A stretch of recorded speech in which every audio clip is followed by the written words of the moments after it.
আমাদের আজকের আলোচনার টপিক হচ্ছে যুগে যুগে আল্লাহ পাকের আযাব। কি টপিক? যুগে যুগে আল্লাহ পাকের আযাব। এবং বর্তমান সমসাময়িক একটা প্রেক্ষাপট চলছে, সেটা হলো জালজালা বা ভূমিকম্প। চলছে না? আচ্ছা, ওদিকে আমি পরে আসছি, আগে একটু পিছন থেকে শুরু করি। আল্লাহ রাব্বুল আলামিন পবিত্র কোরআনুল কারীমের সূরা নাহলের মধ্যে বলেছেন, বা'দা আউযু বিল্লাহি মিনাশ শাইতানির রাজীম, আল্লাহ রাব্বুল আলামিন বলেছেন, ওয়া নাযালনা আলাইকাল কিতাবা তিবয়ানান লিকুল্লি শাই হুদা ওয়া রাহমাতান ওয়া বুশরা লিল মুসলিমিন। আল্লাহ রাব্বুল আলামিন বলছেন আমাদের প্রিয় নবী মুহাম্মদ সাল্লাল্লাহু আলাইহি ওয়াসাল্লামকে, হে নবী মুহাম্মদ সাল্লাল্লাহু আলাইহি ওয়াসাল্লাম, নবীর নাম আসলে কি পড়বেন? সবচেয়ে কৃপণ ব্যক্তি সে, নবীর নাম শুনেও দরুদ পড়ে না যে, ঠিক আছে? আর যে ব্যক্তি নবীর নাম শুনে দরুদ পড়ে না, আমাদের নবীজি তার ব্যাপারে বদদুয়া করেছেন। কি করেছেন? নবীর নাম শুনলেই বলবো সাল্লাল্লাহু আলাইহি ওয়াসাল্লাম। নবীর সুপারিশ পেতে চান? পেতে চান? একটা আমল করতে হবে। কয়টা আমল? জীবনের প্রত্যেকটা কাজ নবী সাল্লাল্লাহু আলাইহি ওয়াসাল্লামের সুন্নত মোতাবেক করতে হবে। রাজি আছেন ইনশাআল্লাহ?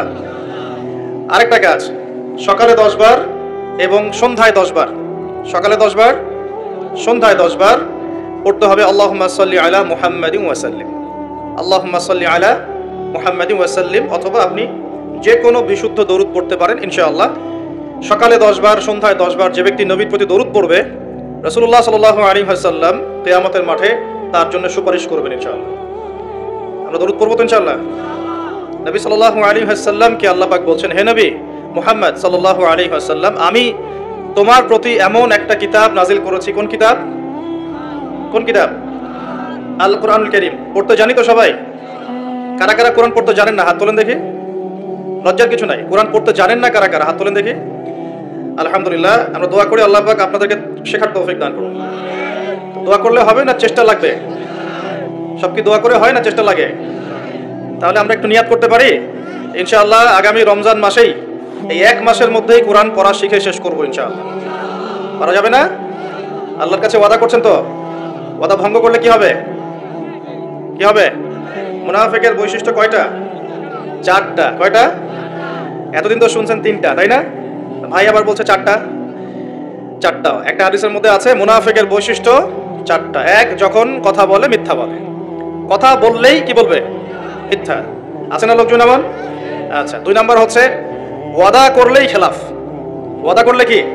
খেলাফ। 3 নাম্বার, যখন কোনো আমানত দেওয়া হয়, আমানত তো বুঝি, আমানত অঙ্গীকার, আমানত দেওয়া হয়, তখন সেটার খেয়ানত করে। 4 নাম্বার, যখন উত্তেজিত হয়ে যায়, কারোর সাথে ঝগড়াঝাটি বা কিছু হয়েছে, তখন বিচ্ছিরি ভাষায় গালিগালাজ করে। নবীজি বলছেন যার মধ্যে 4টি বৈশিষ্ট্য আছে সে পাক্কা মুনাফিক। যার মধ্যে 4টার যে কোনো একটা আছে, যতক্ষণ সেটা ত্যাগ করছে না ততক্ষণ তার মধ্যে মুনাফিকের একটা আলামত থেকে যাবে। বলি নাউজুবিল্লাহ। আরও আছে মুনাফিকের আলামত, 2টা ওয়াক্তের নামাজ পড়তে খুব কষ্ট হয়। কয়টা ওয়াক্ত? কোন কোন ওয়াক্ত? আল্লাহ পাক আমাদেরকে পড়ার তৌফিক দান করুন। আর রমজান মাসে কোরআন তো শিখবেনই, 5 ওয়াক্ত নামাজও জামাতে পড়বেন ইনশাআল্লাহ। আরেকটা পরামর্শ দেই ভাই হিসেবে, যাদের সামর্থ্য আছে রমজান মাসের এবং ঈদের যে বাজার ঘাট করতে হয়, বড় বড় বাজারগুলো, চাল ডাল তেল ইত্যাদি, এগুলো সামর্থ্য থাকলে আগে ভাগে কিনে ফেলার চেষ্টা করেন। আর সামর্থ্য যাদের নাই তাদের কি হবে? যাদের সামর্থ্য আছে তারা তাদের বাসায় পৌঁছে দিবেন, যাদের সামর্থ্য নাই। পারা যাবে ইনশাআল্লাহ? কারণ রমজানে নিত্য প্রয়োজনীয় দ্রব্যের দাম বেড়ে যাবে। রমজানে কি হবে? নিত্য প্রয়োজনীয় দ্রব্যের দাম বেড়ে যাবে। সময় সব বলে দিবে। এখন মনে হচ্ছে যে হয়তো ভবিষ্যৎবাণী করলো, তাই না? শোনেন, আকাশে কালো মেঘ দেখা যাচ্ছে, আকাশে কালো মেঘ দেখা যাচ্ছে, আপনি ছাতা নিয়ে বাসা থেকে বের হলেন, তার মানে কি আপনি ভবিষ্যৎ জানেন? নাকি আপনার দূরদর্শিতা আছে? কোনটা? আপনি দেখছেন যে আকাশে মেঘ জমেছে, এখন যদি বাসার থেকে আপনি ছাতাটা নিয়ে বের হন, তার মানে কি আপনি গায়েবের খবর জানেন? আপনি সচেতন, যদি বৃষ্টি হয় আমার ছাতা আছে, যদি বৃষ্টি হয় কি ছাতা আছে। এটাকে গায়েবের খবর বলা হয় না, বলা হয় বাসীরা। কি বলা হয়? বাসীরা মানে ইনসাইট, মানে অন্তর্দৃষ্টি। অন্তর্দৃষ্টির দলিল কি কোরআনে আছে? উত্তর হ্যাঁ আছে। কোন সূরা? সূরা কাহফ। কোন সূরা? সূরা কাহফ। খিদর আলাইহিস সালাম যাচ্ছেন মূসা আলাইহিস সালামকে নিয়ে, মনে আছে ঘটনা? তো খিদর আলাইহিস সালাম নৌকায় উঠলেন, নৌকাটা পারে ভেড়ার আগেই খিদর আলাইহিস সালাম নৌকার তলায় ফুটা করে দিলেন। কি করলেন? বিনা পারিশ্রমিকে বেচারা নদী পার করে দিল, উল্টা তিনি নৌকাটা ফুটা করে দিলেন। কাজটা দেখে কি মনে হচ্ছে? খারাপ? তাই না? মুসা আলাইহিস সালামের কাছেও তাই মনে হয়েছিল। তিনি বলেছেন যে আপনি এটা কি করলেন? লাকাদ জি'তা শাইআন নুকরা, আপনি তো একটা অন্যায় কাজ করলেন যে আমাদেরকে বিনা পারিশ্রমিকে পার করে দিল, আপনি নৌকা ফুটা করে ফেললেন। তখন খিদির আলাইহিস সালাম বলছেন, আলাম আকুল লাকা, আমি কি তোমাকে বলি নাই ইন্নাকা লান তাসতাতি'a মা'ইয়া সাবরা, তুমি আমার সাথে ধৈর্য ধরতে পারবে না। আবার চললেন। একটা ছোট্ট বাচ্চা, এই যে ছোট্ট বাচ্চাটা কাছে আসলো, খিদির আলাইহিস সালাম তাকে হত্যা করে ফেললেন। একটা বাচ্চাকে হত্যা করে ফেললেন, অপরাধ না? অবশ্যই। বাইরের চোখ দিয়ে মনে হচ্ছে অপরাধ, অবশ্যই অপরাধ। মুসা আলাইহিস সালাম এরকম করে রিঅ্যাক্ট করলেন, আপনি এটা কি করলেন? আপনি একটা বাচ্চাকে হত্যা করলেন, এটা তো জঘন্য কাজ হয়ে গেল। খিদির আলাইহিস সালাম বললেন, আর যদি একটা প্রশ্ন করো আমাকে, আমার সাথে আর চলা হবে না। আরও চলতে লাগলেন। চলতে চলতে এমন একটা গ্রামে চলে আসলেন আপনাদের মতো। গ্রামে এসে বললেন, আমরা ক্ষুধার্ত, কিছু মেহমানদারি করা যাবে কিনা। তো গ্রামের লোকজন কেউ খাবার দিল না, পানিও দিল না, কিন্তু একটা বাড়ির দেয়াল পড়ে গিয়েছিল মাটিতে। খিদির আলাইহিস সালাম নিজে রাজমিস্ত্রির কাজ করে দেয়ালটা নির্মাণ করে দিলেন, বিনা পারিশ্রমিকে, কোনো পারিশ্রমিক নিলেন না। এখন মুসা আলাইহিস সালাম বলছেন যে আপনি তো চাইলে একটু পারিশ্রমিক নিতে পারতেন, তাহলে আমরা, এটা তো মেহমানদারিও করলো না, উল্টা আপনি কষ্ট করে দেয়াল নির্মাণ করে দিলেন বিনা পারিশ্রমিকে, আপনি চাইলে তো একটু আজর নিতে পারতেন। তখন খিদির আলাইহিস সালাম বলছেন যে হাযা ফিরাকু বাইনি ওয়া বাইনাক, এই হলো তোমার আমার বিচ্ছেদ, তোমার সাথে আমার পথ চলার হলো না। তবে যাওয়ার আগে আমি তোমাকে জানিয়ে দিব কেন আমি এই কাজগুলো করেছি। তখন তিনি বলছেন, আল্লাহর পক্ষ থেকে আমার কাছে জ্ঞান এসেছিল যে ওই নৌকা যদি ফুটা না করতাম, তাহলে ওই নৌকাটা জলদস্যু আছে না, জলদস্যু ডাকাত টাইপের কিছু মানুষ, হ্যাঁ, যারা মানুষের সম্পদ ছিনতাই করে, আত্মসাৎ করে, তো ওরা ওই নৌকাটা যদি ভালো থাকতো তাহলে নিয়ে যেত। নৌকা ফুটা করে দিয়েছে, এটা ত্রুটিযুক্ত, এখন এই ত্রুটিযুক্ত নৌকা ওরা নিবে না। তাই তোমার চোখে মনে হয়েছে কাজটা খারাপ, কিন্তু আসলে আমি ওই ব্যক্তির উপকারী করেছি। বলেন সুবহানাল্লাহ। এটা হচ্ছে বাসীরা বা অন্তর্দৃষ্টি, দূর পর্যন্ত দেখার ক্ষমতা। আল্লাহ পাক সবাইকে দেন, সবাইকে দিলে তো অবস্থা খুব ভালোই হতো। সবাইকে তো দেওয়া হয় না, এগুলো দেওয়া হয়। আসলে সবাই এগুলো পাওয়ার যোগ্যতা অর্জন করতে পারে না। এগুলো পেতে হলে মনটা আগে ফ্রেশ থাকতে হবে, মনের মধ্যে কোনো রকমের হিংসা, বিদ্বেষ, রিয়া, অহংকার, গীবত, তহমত, কোনো পঙ্কিলতা আনা যাবে না। দ্বিতীয়ত আল্লাহ পাকের জিকির বেশি বেশি বাড়াতে হবে। তৃতীয়ত আল্লাহ পাকের হুকুম আহকাম, ফরজ, ওয়াজিব, সুন্নত, মুস্তাহাবের উপর আমল করতে হবে। তারপরে সেজদায় আল্লাহর কাছে কান্নাকাটি করার যোগ্যতা অর্জন করতে হবে। এক কথা, আল্লাহকে যে পাবে, আল্লাহকে নিজের করে পেয়ে যাবে ইনশাআল্লাহ, আল্লাহ পাক তার কলবে আল্লাহ নূর দিয়ে দিবেন ইনশাআল্লাহ। দিবেন না?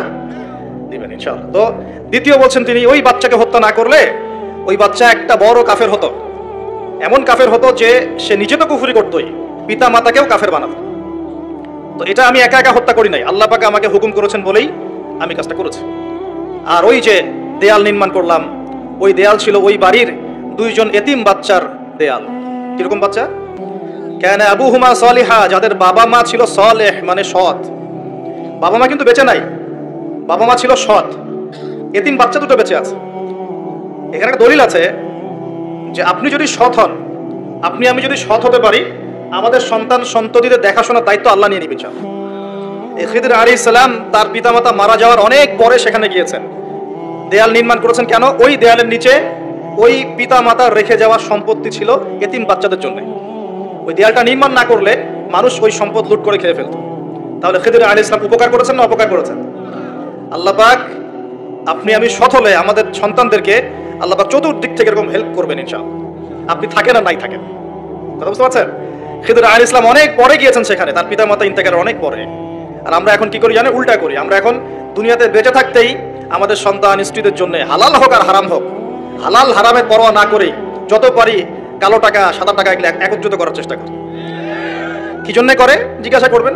সন্তানের জন্য, স্ত্রীর জন্য, ভবিষ্যৎ প্রজন্ম ভালো হবে, ওদের বাড়ি করে দেই, ওদের জন্য একটা গাড়ি করে দেই, একটু জমি কিনে দেই, চাষবাস করবে, খাবে দাবে, তাই না? সব কিন্তু মানুষ এগুলোর জন্যই করে। এগুলোর জন্য করতে গিয়ে আপনি সমিতিতে নাম লেখাচ্ছেন, সুদ খাচ্ছেন, কখনো কখনো কেউ ঘুষ নিচ্ছে না, দুর্নীতি করছে, হালাল হারাম কালো সাদার পরোয়া করছে না, আসলেই হলো। তো এই চিন্তাটা আল্লাহ পাক আমাদেরকে ত্যাগ করার তৌফিক দান করুন। আর এই সূরা দলিল যে যদি পিতামাতা সৎ হয় তাহলে প্রজন্মের দেখাশোনার দায়িত্ব স্বয়ং আল্লাহ নিয়ে নিবে ইনশাআল্লাহ। এগুলো কোরআন খুঁটে খুঁটে পড়তে হবে, তাহলে বুঝে আসবে ইনশাআল্লাহ। আল্লাহ পাক আমাদের সবাইকে রমজান মাসে কোরআন শেখার তৌফিক দান করুন। প্রিয় ভাইরা, রমজান মাসে অবশ্যই কোরআন তেলাওয়াত করবেন, কমপক্ষে প্রতিদিন এক পারা করে, প্রতিদিন এক পারা, 30 দিন 30 পারা, এক মাসে কোরআন খতম হবে ইনশাআল্লাহ। এবং তারাবির নামাজ জামাতে এবং খতম তারাবি পড়ার চেষ্টা করবেন, এবং সবচেয়ে সুন্দর তেলাওয়াত করতে পারে এমন কাউকে ইমামতির দায়িত্ব দিবেন। এবং আরও চেষ্টা করবেন সমাজের বিত্তশালী যারা আছেন, সামর্থ্যবান, ইমাম খতিব যারা তারাবি পড়াবেন, হাফেজে কোরআন, তাদের হাদিয়া তৌফা বেশি করে দেওয়ার জন্য, যাতে তাদের অন্য টেনশন না থাকে। সারা মাস তারা এইভাবেই ইবাদত করবে, আমাদের সবাইকে নিয়ে নামাজ কালাম পড়াবেন, তাদের পরিবারের দায়িত্ব আমরা নিয়ে নিব ইনশাআল্লাহ। পারা যাবে তো নাকি? সামর্থ্যবান যারা আছেন আগে ভাগে কিছু বাজারঘাট করে রাখতে পারেন, সামর্থ্য নাই যাদের, তাদের ব্যাপারে কি হবে, আমরা আমাদের অংশ থেকে ওদেরকে খাওয়াবো ইনশাআল্লাহ। পারা যাবে ইনশাআল্লাহ? 5টা খেজুর দিয়ে যদি ইফতার হয়ে যায়, তাহলে 6 নম্বর খেজুরটা দান করে দেবো ইনশাআল্লাহ। পারবো না? পরিস্থিতি কিন্তু খারাপ, আস্তে আস্তে বুঝবেন অর্থনীতি কোন জায়গায় এসে ঠেকছে। অপচয় যদি বন্ধ না হয়, দুর্নীতি যদি বন্ধ না হয়, ঠিক আছে, পাচার যদি বন্ধ না হয়, এই যে ইকোনমিক স্যাংশনগুলো যদি আমরা উঠাতে না পারি, হ্যাঁ, রিজার্ভ যদি না বৃদ্ধি হয়, এই কৃষিভিত্তিক ইকোনমিক সিস্টেম যদি প্রবৃদ্ধি না দেখে, সুদ যদি অ্যাভয়েড করতে না পারি, যাকাত যদি প্রতিষ্ঠা না করতে পারি, অন্যের খাবারের দায়িত্ব নিতে না পারি, সমস্যা আছে, জাতির সামনে সমস্যা আছে। কি সমস্যা? সময় হলে বুঝতে পারবেন। 5টা খেজুর দিয়ে ইফতার হয়ে গেলে 6 নম্বর খেজুরটা কি করব? দান। বিত্তশালী যারা আছেন রমজান মাসে অবশ্যই যাকাত দিয়ে দিবেন। যাকাত দিবেন না? যাকাত কেন? কারণ আপনার সম্পদের মধ্যে যে গরিবের হকটা আছে, এটা বের করে নিয়ে আপনি তার ঘরে পৌঁছে দিবেন। তাহলে কি হবে? ও না খেয়ে মরবে না ইনশাআল্লাহ, ওর কাছেও 3 বেলার খাবার থাকবে ইনশাআল্লাহ। আল্লাহ পাক আমাদের সবাইকে আল্লাহ পাকের প্রদত্ত কোরআন এবং কোরআন কেন্দ্রিক অর্থনীতি বোঝার তৌফিক দান করুন। আর কোরআন মানলে কারো কোনো সমস্যা হওয়ার কথা? পৃথিবীর শুধু কি মুসলিমদের জন্যই কোরআন, নাকি অমুসলিমদের জন্যও কোরআন? আল্লাহ পাক কি বলছেন শোনেন। আল্লাহ পাক এই কিতাবে দরদ মাখা কণ্ঠে বলছেন, সূরা কাহফের 54 নম্বর আয়াতে। কত নম্বর আয়াত? 54। আল্লাহ পাক বলছেন ওয়ালাকাদ সাররাফনা ফি হাযাল কুরআন লিন-নাস মিন কুল্লি মাসাল। আল্লাহ বলছেন আমি এই কোরআনের মধ্যে মুসলিমদের না, লিন-নাস মানব জাতির জন্য, পুরো মানব জাতির জন্য প্রত্যেকটা বিষয়কে ব্যাখ্যা করে দিয়েছে। কে ব্যাখ্যা করেছেন? শুধু মুসলিমদের জন্য না পুরো মানব জাতির জন্য? তাহলে পুরো মানব জাতির কল্যাণ আছে কোন কিতাবে? সেই কোরআন তো এখন পুড়িয়ে দিচ্ছে মানুষ, দিচ্ছে না? কেন পোড়াচ্ছে? কি কারণ? কারণ কোরআন তাদের চলমান সমস্ত জাহেলিয়াত এবং জুলুমের বিরুদ্ধে কথা বলেছে। এই কারণে কোরআনের প্রতি এত ক্ষোভ। কোরআন সুদকে ঘৃণা করে, ওরা সুদকে ভালোবাসে, ওরা সারা বিশ্বে সুদ ছড়িয়ে দিয়েছে। কোরআন সমকামিতাকে ঘৃণা করে, করে না? ছেলে ছেলে জেনা, এটা কোরআন ঘৃণা করে না? ওদের ওখানে এটা বৈধ। মাদকদ্রব্য কোরআন কি জায়েজ করেছে না হারাম করেছে? ওদের ওখানে এটা জায়েজ, বৈধ, সবাই খায়। পতিতাবৃত্তি, এটা কি কোরআন জায়েজ করেছে না জায়েজ করেছে? ওদের ওখানে দেখা যায় 10টা মেয়ের মধ্যে 5টাই পতিতা। এমনই খবর তো হয়তো রাখেন, কতটুকু জানি না। ওখানে দেখা যায় যে বিয়ের আগে একটা মেয়ে কমপক্ষে 10 বার সেক্স করে, এবং বিভিন্ন মানুষের সাথে। একটা ছেলে বিয়ের আগে 20 কমপক্ষে এভারেজে 15 থেকে 20টা মেয়ের সাথে যৌন সম্পর্ক করে। তাই ফ্রি সেক্স, মানে সেক্সটা উন্মুক্ত, যে যার সাথে ইচ্ছা করতে পারে। এটা ওদের কাছে ফ্যাশন। কোরআন এখানে বিরুদ্ধে কথা বলছে। কোরআন বলছে ওয়ালা তাকরাবু জিনা, জিনার কাছেও যেও না। সারা বিশ্বে অসহায় মানুষগুলোর উপরে নির্যাতন, নিপীড়ন, জুলুম চাপিয়ে দিচ্ছে, আর কোরআন বলছে জালেমের সহযোগী হয়েও না। মানে প্রতিটা ক্ষেত্রেই কোরআন তাদের চলমান জুলুমের বিরুদ্ধে কথা বলছে বলেই কোরআনের বিরুদ্ধে এত ক্ষোভ। কোরআনকে পুড়িয়ে ফেলতে চায়। আল্লাহর কিতাবকে পুড়িয়ে ফেলা সহজ? আল্লাহর কিতাবকে যে পুড়িয়ে ফেলবে, যে সাথে দুশ্মনী করবে, আল্লাহ পাক তাকে ছেড়ে দিবেন? কখনো ছেড়ে দিয়েছেন? আজকে আমরা দেখবো যে আল্লাহ পাক কোন কোন যুগে কিভাবে আযাব দিয়েছেন। শুনবেন তো ইনশাআল্লাহ? মনোযোগ দিয়ে শুনতে হবে। যে আয়াতটা বলছিলাম, আল্লাহ পাক বলছেন হে মুহাম্মদ বলেন সাল্লাল্লাহু আলাইহি ওয়াসাল্লাম, আমি তোমার প্রতি এমন কিতাব নাজিল করেছি, এমন একটা অলৌকিক, আমার পক্ষ থেকে এমন একটা কিতাব নাজিল করেছি, তিবিয়ানান লিকুল্লি শাই। আরবি যারা বোঝেন তাদেরকে জিজ্ঞাসা করে দেখবেন। তিবিয়ানান লিকুল্লি শাই, প্রতিটা বিষয়কে আমি এখানে এক্সপ্লেইন করেছি, ব্যাখ্যা করেছি। এমন কিতাব নাজিল করেছি, এরকম কিতাব আগে কখনো নাজিল করা হয়নি, যেখানে প্রত্যেকটা বিষয় ব্যাখ্যা করা আছে। এমন কোনো কিতাব নাজিল করা হয় নাই। তিবিয়ানান লিকুল্লি শাই ওয়া হুদান, এবং এই কিতাব হচ্ছে তোমাদের জন্য হেদায়েত। বলেন সুবহানাল্লাহ। ওয়া রাহমাতান, এবং আমার পক্ষ থেকে সবচেয়ে বড় দয়া হচ্ছে কোরআন। সুবহানাল্লাহ। ওয়া বুশরা লিল মুসলিমিন, আর মুসলিম যারা হবে, যারা আত্মসমর্পণ করবে, তাদের জন্য এই কিতাব হচ্ছে বুশরা। বুশরা মানে কি? কি বলতে পারবেন? সুসংবাদ। বুশরা মানে কি? তাহলে আল্লাহ পাক এই কিতাবকে বলছেন 1 তিবিয়ানান লিকুল্লি শাই, প্রতিটা বিষয়ের ব্যাখ্যা। 2 হুদান, আমাদের জন্য হেদায়েত, গাইডেন্স। 3 এই কিতাব আমাদের জন্য হচ্ছে রহমা, দয়া, অনুগ্রহ আল্লাহর পক্ষ থেকে। আর 4 বুশরা মানে কি? সুসংবাদ। 4টাই কি? আল কোরআন। এখন যদি আল্লাহ রাব্বুল আলামিন কোরআনের সব কিছু ব্যাখ্যা করে থাকেন, তাহলে প্রত্যেক যুগে যুগে আল্লাহ পাক কখন কাদের উপর কি কারণে আযাব দিয়েছেন আছে কি নাই কোরআনে? আল্লাহর কথা অনুযায়ী থাকবে কিনা? আল্লাহ পাক বলছেন সবই ব্যাখ্যা করেছে। তার মানে আপনার ব্যক্তি জীবন, আপনার পরিবার, আপনার সমাজ, আপনার অর্থনীতি, আপনার রাজনীতি সবকিছু কোরআনে থাকবে কিনা? তা আমরা যখন বলি যে সব জায়গায় ধর্ম টেনে আনবা না, সব জায়গায় কি আনবা না? ধর্ম টেনে আনবা না, তাহলে এটা কি অজ্ঞতা না? নিঃসন্দেহে তার মধ্যে জ্ঞানের অভাব আছে। জানে না যে কোরআন এবং সুন্নাহ এর মধ্যে সবকিছুই ব্যাখ্যা করা আছে। যেখানে সব ব্যাখ্যা করা থাকবে সেটা গ্রহণ করবো না। আর কোরআন সুন্নায় কি শুধু আংশিক জ্ঞান আছে না পরিপূর্ণ জ্ঞান আছে? আচ্ছা, তো আল্লাহ পাক বলছেন কোরআনে সব ব্যাখ্যা করেছে, তাহলে আমাদের জীবনের প্রতিটা ক্ষেত্র কোরআন ব্যাখ্যা করেছে কি করে নাই? এটা হয়তো আমি জানি না, অথবা আমি জানি, হয়তো আমি জানি কিন্তু মানি না, অথবা আমি দুনিয়ার স্বার্থে এড়িয়ে যাই, কিছু একটা হবে। কিন্তু আমাকে বিশ্বাস করতে হবে যে কোরআনে আল্লাহ পাক প্রতিটা বিষয় কি করেছেন? ব্যাখ্যা করেছেন। আর যেখানে হাদিসের প্রয়োজন হয়েছে আল্লাহ পাক হাদিস দিয়ে এটাকে ব্যাখ্যা করেছেন। যেমন নামাজ, আল্লাহ বলেছেন এখানে আকিমুস সালাহ, তোমরা সালাত কায়েম করো। এখন কোরআনে কি আছে ফজরের নামাজ কত রাকাত, ফজরের নামাজে আপনি কয়টা সিজদা করবেন, হ্যাঁ, কিভাবে প্রথমে কোন সূরা পড়বেন, তারপর কোন সূরা পড়বেন, কখন রুকু করবেন, কখন সিজদা করবেন, এভাবে কি কোরআনে আকিমুস সালাহ এর পরে ব্যাখ্যা করা আছে? এই জন্য প্রয়োজন হয়েছে নবী সাল্লাল্লাহু আলাইহি ওয়াসাল্লামের হাদিস। তো কোরআন আর হাদিস কি আলাদা হয়ে গেল না একই উৎস থেকে আসছে? সূরা নাজমে আল্লাহ পাক বলছেন ওয়া মা ইয়ানতিকু আনিল হাওয়া, নবী সাল্লাল্লাহু আলাইহি ওয়াসাল্লাম নিজের মন গড়া কোনো কথা বলেন না। ইন হুয়া ইল্লা ওয়াহয়ু ইউহা, আল্লাহ পাক তাকে যে ওহীটা করেন, আল্লাহর পক্ষ থেকে যে প্রত্যাদেশ আসে সেটাই তিনি ব্যাখ্যা করেন। তার মানে নামাজের নিয়ম কি নবীজি নিজে বানিয়েছেন না আল্লাহ পাক এই নিয়ম দিয়েছেন? অতএব এভাবেই নামাজ, যাকাত সবকিছুই, রমজানের রোজা, হজ ইত্যাদি প্রতিটা ইবাদত, মুআমালাত, আমাদের ব্যবসা, পরিবার, এভরিথিং আল্লাহ এবং তার রাসূল কোরআন এবং হাদিসে 100% ব্যাখ্যা করেছেন কিনা? আচ্ছা, এই কনসেপ্ট ক্লিয়ার তো? এই কোরআন এবং হাদিস নিয়েই হচ্ছে ইসলাম। আর ইসলাম কি আংশিক না পরিপূর্ণ? আচ্ছা, যার পরিপূর্ণ জীবন ব্যবস্থা যারা আছে তার অন্য কোনো হেদায়েতের দরকার আছে? যার নাই তার দরকার আছে। আমাদের কাছে আছে না পরিপূর্ণতা? আলহামদুলিল্লাহ। এখন তাহলে আল্লাহ পাকের কথা অনুযায়ী কোরআনে যেহেতু সবই ব্যাখ্যা করা আছে, তার মানে প্রত্যেক যুগে যুগে আল্লাহ পাক কেমন আযাব গজব পাঠিয়েছেন, কোন কোন সম্প্রদায়ের উপর পাঠিয়েছেন, কি কি পাপের কারণে পাঠিয়েছেন, এগুলো আছে কি নাই? সমকালীন যে ভূমিকম্প হচ্ছে বা ভূমিকম্প বেশি বেশি হচ্ছে, প্রাকৃতিক দুর্যোগ আসছে ইত্যাদি ইত্যাদি, এগুলো ব্যাখ্যা করা আছে কি নাই? নিশ্চয়ই আছে। সমকালীন সুদভিত্তিক অর্থনীতি ব্যাখ্যা করা আছে কি নাই? সমকালীন সারা বিশ্বে যে মুসলিমদের উপর নির্যাতন, এগুলো ব্যাখ্যা করা আছে কি নাই? সবকিছুই কোরআনে ব্যাখ্যা করা আছে। খুঁজতে হবে, খুঁজে বের করে সলিউশন নিতে হবে। আমাদের টপিকে আমরা চলে আসি। আল্লাহ পাক কখন, কিভাবে, কোন কোন কওমের উপরে কি কি পাপের কারণে শাস্তি দিয়েছেন। এক নম্বরে আসি, আমরা এই অংশটুকুকে শাস্তি বলছি না, আল্লাহ পাকের পরীক্ষাই বলছি। কিরকম? আমরা বিশ্বাস করি যে আল্লাহ রাব্বুল আলামিন কাফের, মুশরিক, মুনাফিকদের উপরে আল্লাহর আযাব পাঠান, ঠিক আছে? আচ্ছা, আর মুমিন মুসলিমদের উপর যখন কোনো বিপদ আপদ, বালা মুসিবত আসে, সেটাকে আমরা বলি হয় আমাদের উপর পরীক্ষা, না হলে আমাদের পাপের ফল। এই তো, হয়তো পাপ করেছি কোনো, আল্লাহ পাক শাস্তি দিয়ে মাফ করে দিবেন, দুনিয়াতে শাস্তি দিয়ে পরকালে মাফ করে দিবেন। এরকম হতে পারে মুমিনদের উপরে।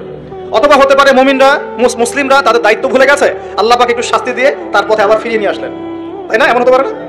কিন্তু কাফের, মুশরিক, মুনাফিকদের উপরে যখন কোনো শাস্তি আসে, আযাব গজব, আসমানের বালা, জমিনের বালা, এটাকে আমরা বলি কি? আল্লাহর পক্ষ থেকে গজব। আচ্ছা, এখন সর্বপ্রথম যে বিষয়টা শুরু হয়েছে মহাবিশ্বে, সেটা হলো আদম আলাইহিস সালামকে জান্নাত থেকে নামিয়ে দেয়া, ঠিক আছে? ইতিহাস শুরু হচ্ছে কোথা থেকে? ওইখান থেকে। আল্লাহ পাক তাকে সৃষ্টি করেছেন, নাম শিক্ষা দিয়েছেন, ফেরেশতাদেরকে দিয়ে সেজদা করিয়েছেন, সবাই সেজদা করেছে, কে করে নাই? ইবলিস। এরপর আল্লাহ পাক তাকে জান্নাতে রেখেছেন, তার পাঁজর থেকে হাওয়া আলাইহিস সালামকে সৃষ্টি করেছেন, করে বলেছেন তোমরা জান্নাতে থাকো, যা ইচ্ছা খাও, ওয়ালা তাকরাবা হাযিহিশ শাজারা, এই গাছের কাছেও যেও না, এই গাছের কাছেও যেও না, মানে এই বাঁশের কাছেও এসো না, যেমন কথা এরকম, মানে বাঁশ ক্রস করে আসবে এমন না, কাছেও আসবে না, ধার কাছেও আসবে না। আচ্ছা, এবার ইবলিস ওয়াসওয়াসা দিয়ে গেল যে আমি কি তোমাদেরকে এমন গাছের কথা বলে দিব যে গাছের ফল খেলে তোমরা চিরস্থায়িত্ব জীবন লাভ করবে এবং ক্ষমতা লাভ করবে, কখনো মরবে না। এক পর্যায়ে আমাদের পিতামাতা ডিসিভড হয়ে গেলেন, তারা ফল খেয়ে ফেললেন। এর ফলশ্রুতিতে তাদের গায়ের কাপড় খুলে পড়ে গেল। মনে আছে, আমি অনেকদিন বলেছি এগুলো, লেকচার রিপিট করছি না, অন্য লেকচারে শুনে নেবেন। তাদের গায়ের কাপড় কি হয়েছে? খুলে পড়ে গেছে। আমাদের পিতামাতাকে কে নগ্ন করে দিল? ইবলিস। এরপর আল্লাহ পাক তওবা কবুল করলেন, তারা বললেন রব্বানা যালামনা আনফুসানা ওয়া তারহামনা লানাকুনান্না মিনাল খাসিরিন। আল্লাহ পাক মাফ করে জান্নাত থেকে সবাইকে দুনিয়ায় নামিয়ে দিলেন। তাহলে মানুষকে সৃষ্টি করেছেন কে? অন্য কোন প্রাণী থেকে সৃষ্টি করেছেন না সরাসরি? হ্যাঁ, সরাসরি। আর আমরা কি পৃথিবীর বাসিন্দা না জান্নাত থেকে আসছি? আচ্ছা, এতটুকু তো ক্লিয়ার। আল্লাহ পাক নামিয়ে দিলেন পৃথিবীতে, দিয়ে বললেন যে ফামান কুল নাহবিতু মিনহা জামিআ, তোমরা সবাই নেমে যাও, ফাইম্মা ইয়াতিয়ান্নাকুম মিন্নি হুদান, পৃথিবীতে তোমাদের কাছে আমার পক্ষ থেকে হেদায়েত আসবে, আসমানি কিতাব আসবে, নবী রাসূল আসবেন। ফামান তাবিআ হুদায়া, যারা হেদায়েত মেনে চলবে, ফালা খাউফুন আলাইহিম ওয়ালা হুম ইয়াহজানুন, তাদের কোনো ভয় নাই, কোনো টেনশন নাই। আর ওয়াল্লাযীনা কাফারু ওয়া কাযযাবু বিআয়াতিনা, যারা দুনিয়াতে আমার আয়াতগুলোকে মিথ্যা প্রতিপন্ন করবে, অস্বীকার করবে, কুফরি করবে, ফাউলাইকা আসহাবুন নার, এরা হবে জাহান্নামের অধিবাসী, হুম ফিহা খালিদুন, তারা সেখানে চিরস্থায়ী হবে। কার সাথে? ইবলিসের সাথে। ইবলিস তো জাহান্নামে যাচ্ছেই। আর ইবলিস চ্যালেঞ্জ করেছে যে আমি আদম সন্তানের সরল পথে ওৎ পেতে বসে থাকবো, আর ওর ডান দিক থেকে আসবো, বাম দিক থেকে আসবো, সামন থেকে আসবো, পিছন থেকে আসবো, বলে তাজিদু আকসারাহুম শাকিরিন, আল্লাহ বেশিরভাগ আদম সন্তানকে আপনি শুকরগুজার পাবেন না। ও চ্যালেঞ্জও করে ফেলছে, আমরাও পৃথিবীতে চলে আসলাম। এই যে পৃথিবীতে নেমে আসলাম, আগে জান্নাতে ছিলাম, এটা পরীক্ষা না? তাহলে দুনিয়ার জীবনটা পরীক্ষা না? এই দুনিয়ার জীবনের সময় কারো জানা আছে? এটা কারাগারের জীবন না? আর কারাগারের জীবনে কি কেউ নিজের মন গড়া পদ্ধতি চলতে পারবে? কারাগারে কেউ নিজের মনের মতো চলতে পারে না? একটা রুটিন থাকে, তার বাইরে যেতে পারে না। কোনটা?